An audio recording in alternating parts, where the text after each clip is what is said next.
Bienvenidos a Espacio Cultural. Abrazada por las sierras michilingües y colmada de maravillosos paisajes, se encuentra Luján, situada en el sector norte de la provincia, en la intersección de rutas número 20 y 146, que invita al descanso y al disfrute pleno en esta tierra perfumada de azares.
En esta ocasión visitaremos a un artista plástico que ha realizado obras de importancia tanto nacional como provincial.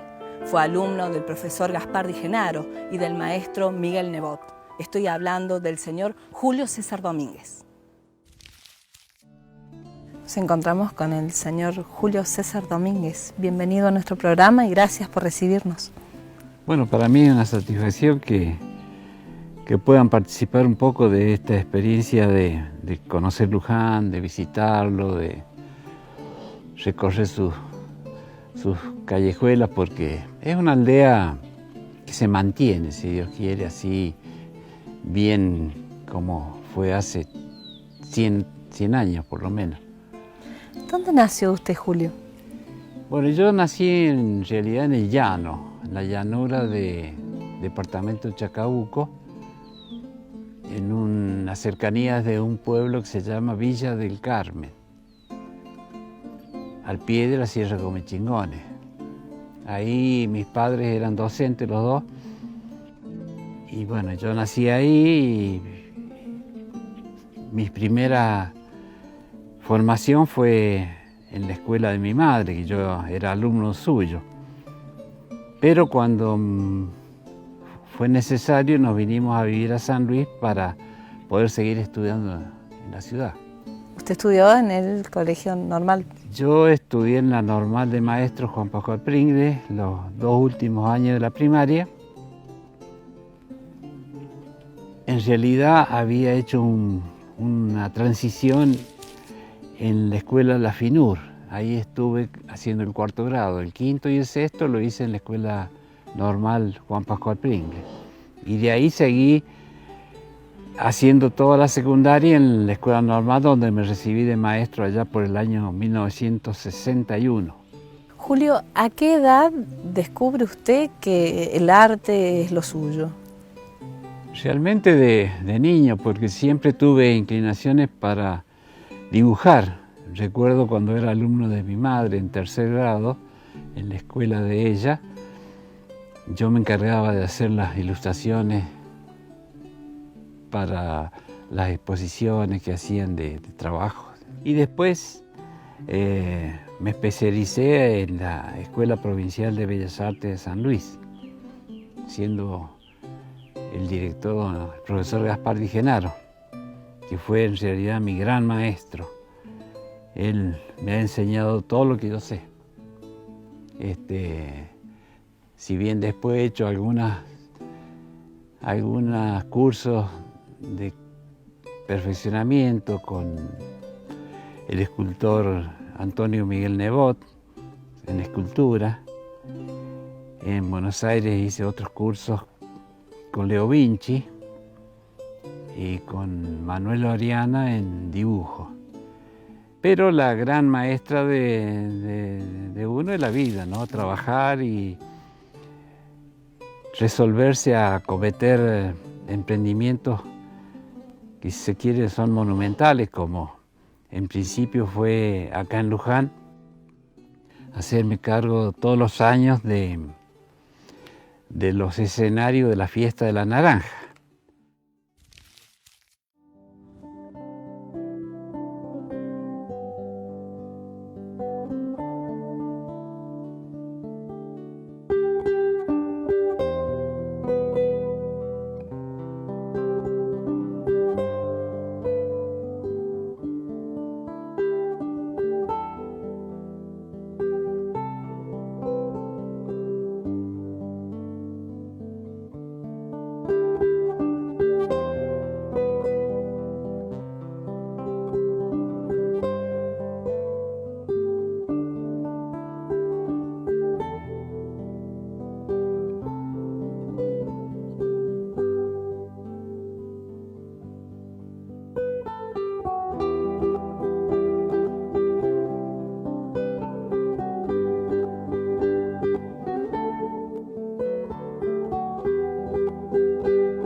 ¿Recuerda cuál fue su primera obra?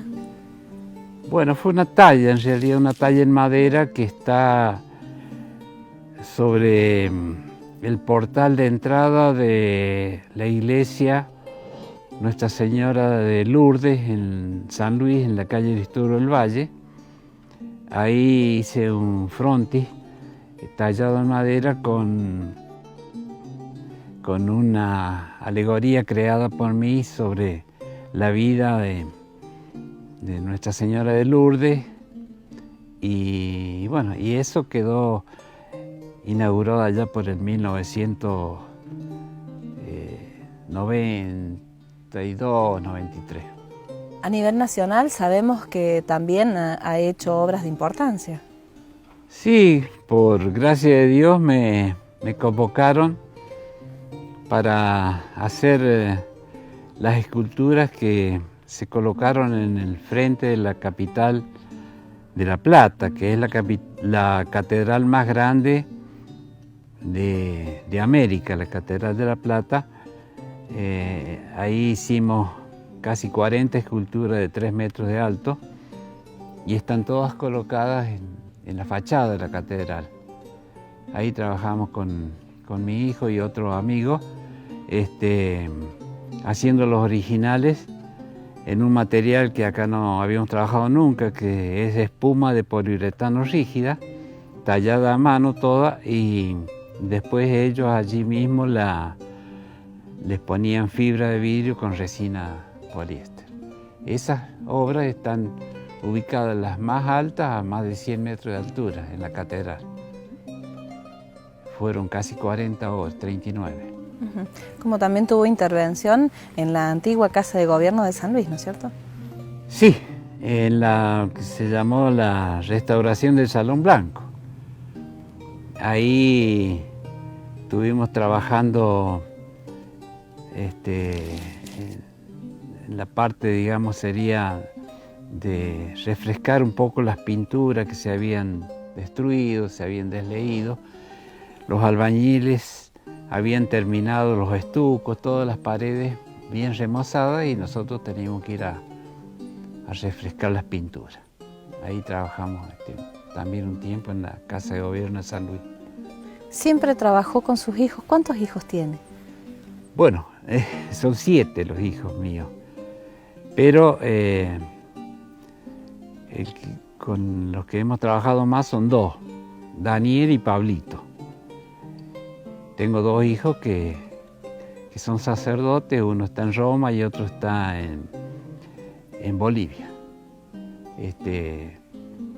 Después tengo una hija adoptada y otro hijo que está viviendo en La Toma, que también es adoptado.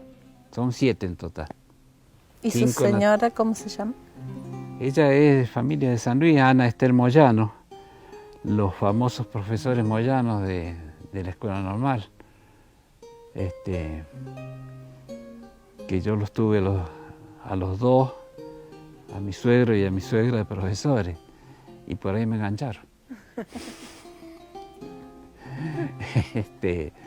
Como ellos tenían propiedades aquí en Luján,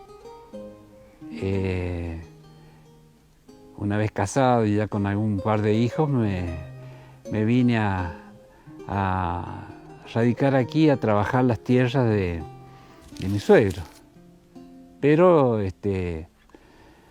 mi oficio era el arte, nomás, así que las tierras quedaron ahí como estaban nomás.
El señor Julio César Domínguez, junto con el artista plástico Walter Lucero y el arquitecto Hugo Larramendi, fueron los responsables de la construcción del monumento al pueblo puntano de la Independencia, ubicado en Las Chacras, en la localidad de Juana Coslay, y admirado por todo el país.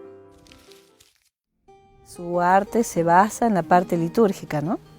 Sí, casi exclusivamente terminé dedicado al arte religioso. Por la demanda, digamos, que en un principio la sostenía Walter en San Luis, pero no se daba abasto. Entonces, el obispo de San Luis me empezó a buscar a mí para que le fuera haciendo los trabajos que Walter no podía hacer. Todas las imágenes de vírgenes que están a la entrada de los pueblos las he ido haciendo y gracias a Dios se conservan muy bien y sirven, entiendo yo, para que mucha gente tenga la posibilidad, digamos, de ese pequeño reencuentro íntimo con la fe. Cuénteme cómo fue todo el proceso de realización del Monumento de las Chacras. Fue un concurso que convocó el gobierno de la provincia de San Luis en tiempos del doctor Adolfo Rodríguez Sá, un concurso nacional de ideas y anteproyectos. Entonces, cuando vimos la convocatoria, nos reunimos con el arquitecto Larramendi en la casa de Walter y ahí decidimos presentarlo. Entonces hubo que ajustarse a las reglas de la convocatoria, que implicaban, entre otras cosas, reflejar estrictamente lo que en la historia de San Luis estaba escrito sobre el campamento de las Chacras, donde se preparaban los soldados puntanos para ir al ejército de San Martín. Y bueno, Juan WG, Urbano Núñez y otros historiadores, Víctor Sá, han dejado como una guía, digamos, por la cual nosotros, ajustándonos a lo que ellos creían que era necesario hacer, hicimos una idea y con esa idea ganamos. Y de ahí fue empezar a trabajar para un problema. Había dos problemas grandes. El tamaño de la escultura, que no se había hecho en San Luis nunca una escultura de ese tamaño. Normalmente cuando uno tenía que hacer una escultura, preparaba la cantidad necesaria de barro, de arcilla, la modelaba y después sacaba un molde y hacía una copia en cemento o lo que fuera. Pero esto eran figuras que tenían casi 4 metros de altura, eran 23 figuras, entonces no era imposible pensar en trabajar en barro. Entonces nos conectamos con una gente de Buenos Aires que tenían una fundición. Y en esa fundición eran alemanes ellos, los Buchas. Nos dijeron ya en Europa, en Alemania, no se usa más el barro para... Cuando hay estas cuestiones a resolver, se usa el telgopor. Nosotros no conocíamos ni el telgopor ni las técnicas. Entonces ellos más o menos explicaron que había que hacer una cartapesta con yeso y bueno, y cuando estuvieran listos los originales se los mandamos para fundir allá en Buenos Aires.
¿Cuánto tiempo les llevó realizar el trabajo?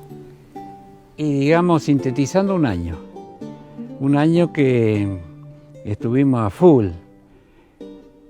Y tan es así que era poco el tiempo que hacíamos una parte del monumento, la seccionábamos, la cargábamos en un transporte y las mandábamos a hacer la fundición en Buenos Aires. Y después seguíamos nosotros con lo que seguía, con la parte siguiente.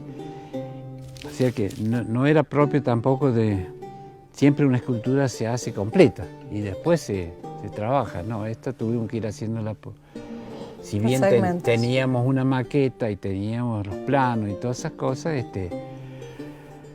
tuvimos que buscar esa instancia para poder llegar en tiempo y forma porque el gobierno había previsto que se inaugurara el 17 de agosto de 1991.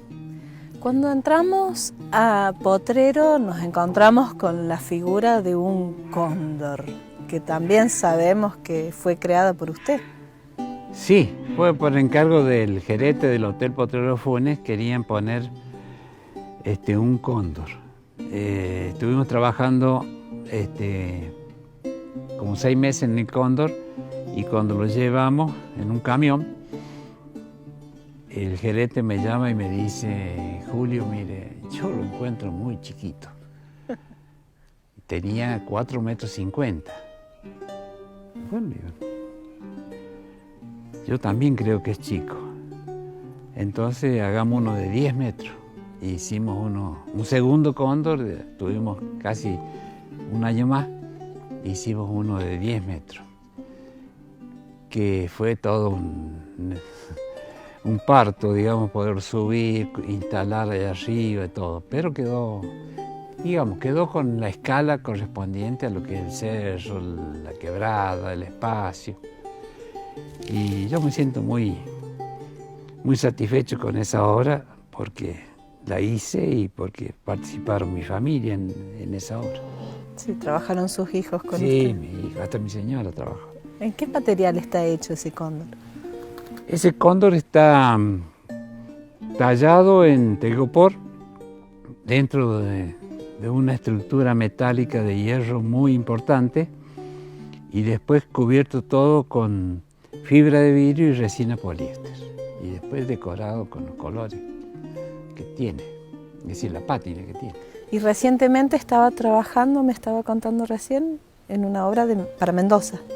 Sí, vino gente de Mendoza que no podía terminar la obra, que se la terminara yo. Estuvimos ahí unos días trabajándole y ahora la llevaron ya para mandarla a Buenos Aires a la fundición. Es un seminarista que cuando quedó viudo, era un teniente coronel, quedó viudo, decidió entrar en un seminario. Y estando en el seminario, siendo novicio, le dio un ataque y se murió. Entonces decidieron hacerle un monumento. Julio, muchísimas gracias por haber aceptado charlar con nosotros y dejarnos conocer parte de su vida. Gracias a ustedes por la atención de haber venido y bueno, cualquier ampliación después las podemos hacer. Muchas gracias. Bueno. Seguimos recorriendo la provincia y hoy estuvimos en una localidad muy pintoresca que conjuga la belleza de sus paisajes con nuestra cultura sanluiseña. Agradecemos a Anacleta, a Lola Zapatos de Autor, a Alejandro Altamira Estilista y especialmente a todo Luján que nos recibieron muy bien. Nos reencontraremos aquí en Espacio Cultural por la pantalla de Canal 13. Hasta pronto.